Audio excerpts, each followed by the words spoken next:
Hello and welcome to the April edition of Presence.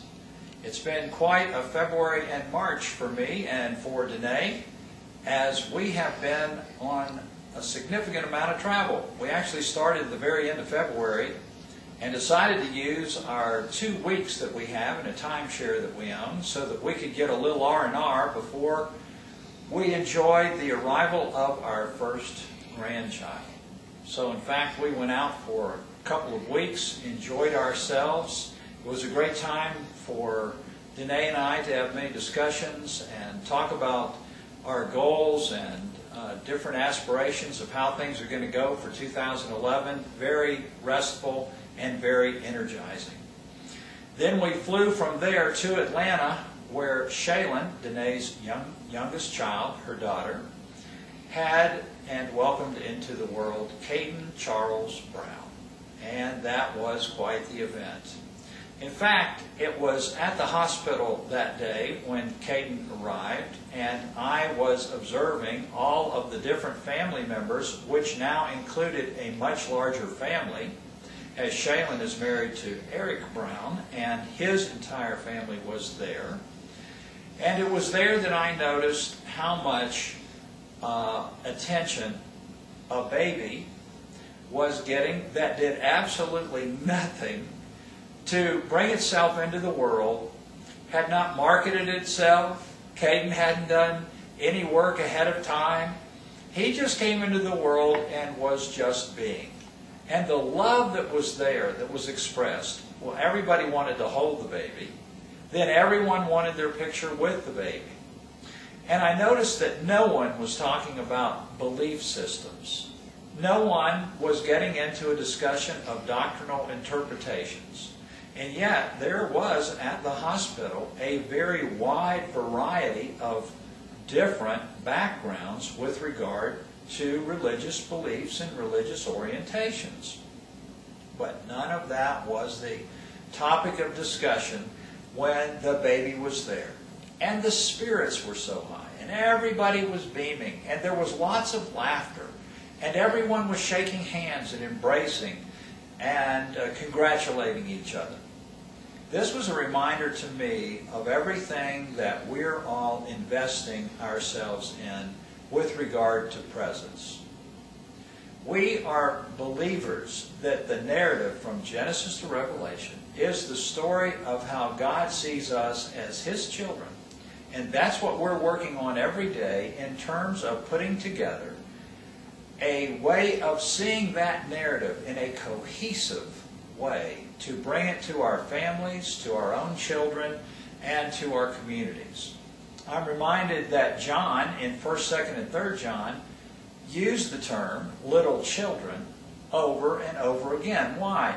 Because he would say, little children, love one another. This is the greatest commandment. So as I thought about the way that God looks at us in the same way that we were looking at little Caden, it just reminded me that we have purpose in what we're doing, what we're all doing. And even though it's taken quite a while, and you've stuck with us for many years as we've been developing this story, great progress is being made. And it's going to make a difference in many millions of lives. I'm convinced of this, and I think you are too. Currently, right now, with regard to the book, Dad is writing on a section that reframes Jesus.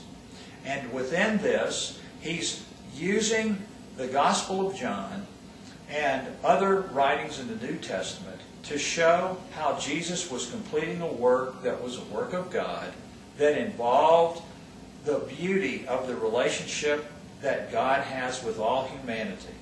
And just as we could all accept Caden, and we could all find a spirit of love in that room, so also the narrative, as we completely take it apart and look at it and analyze it and then make it into a cohesive story, is going to bring all of us to the same place in better and better ways. And we should remind ourselves that we're not just learning something for the purpose of our intellectual understanding. We're actually trying to learn things and present the narrative in the positive light that truly belongs to it.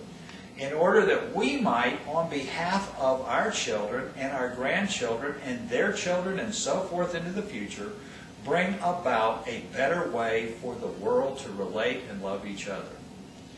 And so I thank you very much for the support that you've given us and continue to give us. Thank you so much for some of the special donations that have come in at a time when we are really working to plan and grow the ministry in different ways and to evolve into more communities and more interactive ways of all of us relating. And along those lines, you'll find that there's a letter included, enclosed with this newsletter that explains streamlining of the way we're doing donations. And we're doing this first to make it easier and more convenient for you to donate. And then secondly, we're trying to keep our costs to a very minimum so that we can maximize every dollar that you give to us. Each and every dollar you give is very important to us, and we think very carefully about how we can best use it to continue to write and produce and to engage people and to go on trips and meetings with people that are willing to hear the present story. So, as we move into April here and spring is already upon us, we're looking for things to continue to bloom in presence, and certainly our wish is that they will continue to bloom in your lives as well. So with that, I do say thank you so very much. Your questions and comments are always welcome. I'm always glad to hear from any of you at Doug@presence.tv. So feel free to communicate. Many of you do, and I appreciate the communication, and always glad to hear from everyone and communicate with you as well. So that's it for April. I'll look forward to being back again in May as we continue to update some of the fantastic new things that we're getting ready for production. Thanks, and have a great April.